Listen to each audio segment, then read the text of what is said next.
بسم اللہ الرحمن الرحیم۔ السلام علیکم ورحمۃ اللہ وبرکاتہ۔ ابو جہل کا اصل نام عمر بن ہشام اور کنیہ ابو الحکم تھی، جس کی وجہ سے وہ عرب میں ابو الحکم کے نام سے جانا جاتا تھا۔ رشتے میں حضرت عمر علیہ السلام کا ماموں اور اسلام عظیم سپہ سالار حضرت خالد بن ولید رضی اللہ تعالیٰ عنہ کا چاچا تھا۔ عام لوگوں کا خیال ہے کہ ابو جہل کا یہ نام اسلام نے کم علمی اور ناخواندگی کی وجہ سے دیا تھا، جو کہ بالکل غلط ہے۔ ابو الحکم کا مطلب ہے کہ علم و حکمت کا بادشاہ۔ وہ کئی گھنٹے بڑی لمبی تقریریں کیا کرتا تھا، شاعری بھی خوب جانتا تھا اور اپنے دور میں خانہ کعبہ کا متولی بھی تھا۔ میلے اور محفلیں کروایا کرتا تھا اور خانہ کعبہ کی تعمیر و تصحیح میں بھی بڑھ چڑھ کر حصہ لیتا تھا۔ عرب کے لوگ دور دراز علاقوں سے لمبی مسافریں طے کر کے اس کی تقریریں سننے آیا کرتے تھے۔ ایک دن خانہ کعبہ کی دیوار سے ٹیک لگا کر بیٹھا تھا کہ ایک سیدھے سادے دیہاتی کا وہاں سے گزر ہوا، جس نے کہا کہ صاحب اگر اجازت ہو تو ایک بات پوچھوں، مگر آپ وعدہ کریں کہ سچ بولیں گے اور میرے سوال کے جواب میں کوئی ڈنڈی نہیں ماریں گے۔ جواب میں ابو جہل نے دیہاتی سے کہا کہ پاگل ہوگی ہو، دیکھتے نہیں میں کتنی پاک اور معتبرک جگہ پر بیٹھا ہوں، اس جگہ بھلا کوئی جھوٹ بول سکتا ہے؟ پوچھو کیا پوچھنا چاہتے ہو؟ دیہاتی نے کہا کہ اے ابو الحکم، محمد بن عبداللہ صلی اللہ علیہ وسلم کے بارے میں آپ کا کیا خیال ہے؟ دیہاتی کی زبان سے یہ غیر متوقع سوال سن کر ابو جہل تھلملا اٹھا اور اس سے کہنے لگا، او ظالم، اس پاک جگہ تم کو یہ سوال نہیں پوچھنا چاہیے تھا۔ جس کے جواب میں دیہاتی نے کہا کہ میں نے اسی لیے اس جگہ کا انتخاب کیا ہے کہ جہاں کوئی جھوٹ بولنے کی جسارت نہیں کر سکتا۔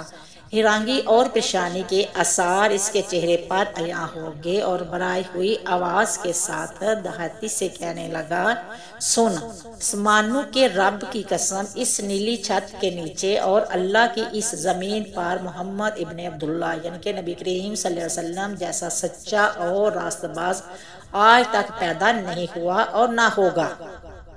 وہ خود بھی سچا، اس کی نبوت بھی سچی، اس کا دین بھی سچا ہے اور چشم فلک نے اس جیسا صادق اور امین آج تک نہیں دیکھا۔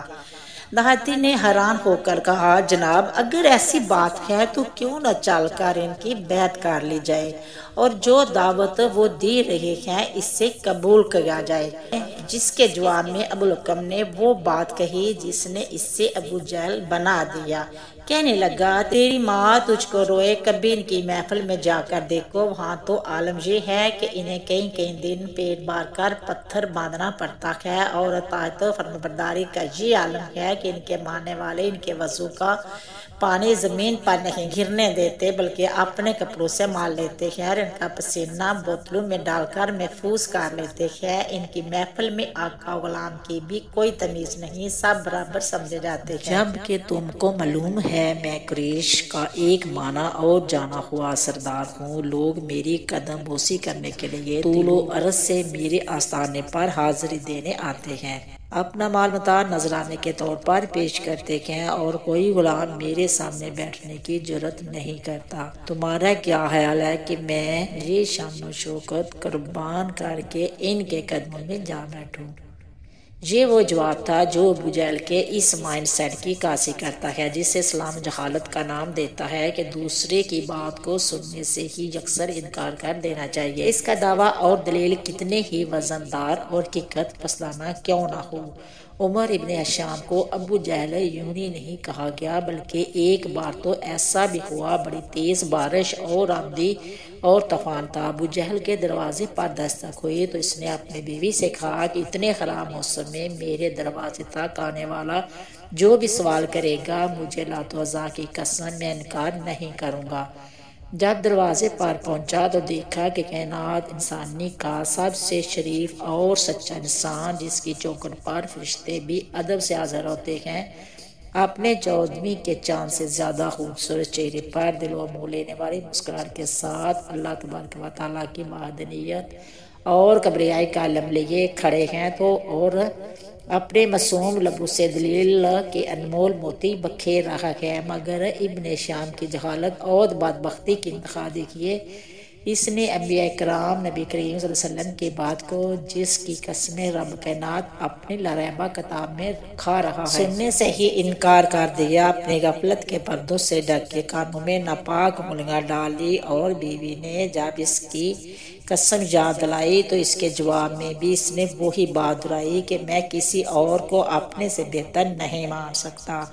آخر مجھ میں کمی کیا ہے؟ یہ مفہوم ہے جہالت کا کہ دوسرے کی بات کو سننے سے انکار کر دینا اور اپنی ہر بات کو سچ تصور کر لینا، اور اگر کوئی دلیل مانگنے کی غلطی کر بیٹھے تو تشدد اور جبر پر اتر آنا۔ یہ رویہ عدم برداشت اور غصے کو جنم دیتا ہے جو جہالت کا اصل مفہوم ہے۔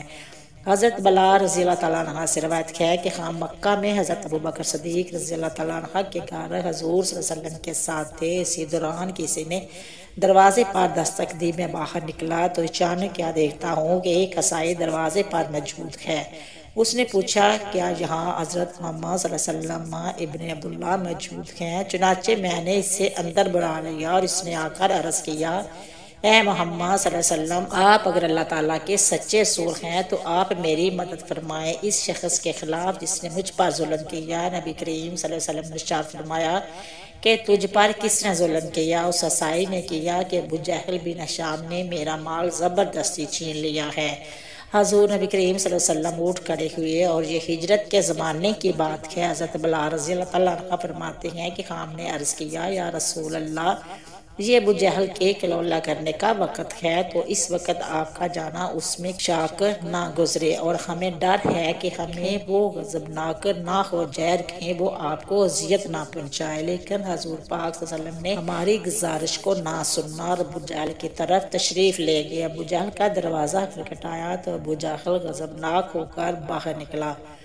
چنانچہ دروازے پر کیا دیکھتا ہے کہ نبی کریم صلی اللہ علیہ وسلم تشریف فرما ہے۔ ابو جہل نے کہا، اندر تشریف لائیں، اور ساتھ ہی کہنے لگا کہ آپ میری طرف پیغام بھیج دیتے تو میں آپ کی خدمت میں حاضر ہو جاتا۔ حضور صلی اللہ علیہ وسلم نے ارشاد فرمایا کہ تو نے ایک عیسائی کا جو مال لیا ہے اس کا وہ مال فوراً واپس کرو۔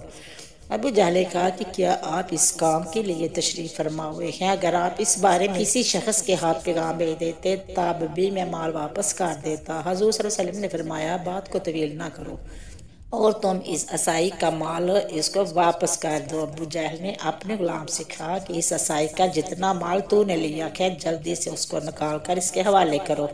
حضور نبی کریم صلی اللہ علیہ وسلم نے ارشاد فرمایا کہ اے شخص، کیا تیرا مال تجھ کو مل گیا ہے؟ عیسائی نے کہا، ہاں، سوائے ایک کھجور کے پتوں کی بنی ہوئی ٹوکری کے۔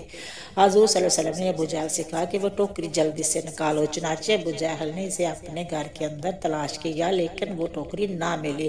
آخر کار ابو جہل نے اس ٹوکری کے بدلے میں سے اس سے بہتر ایک اور ٹوکری دی۔ ابو جہل کی بیوی نے ابو جہل سے کہا کہ خدا تو نے انتہائی ذلت اور عاجزی کے ساتھ ابو طالب کے یتیم کی خاطر داری کی ہے۔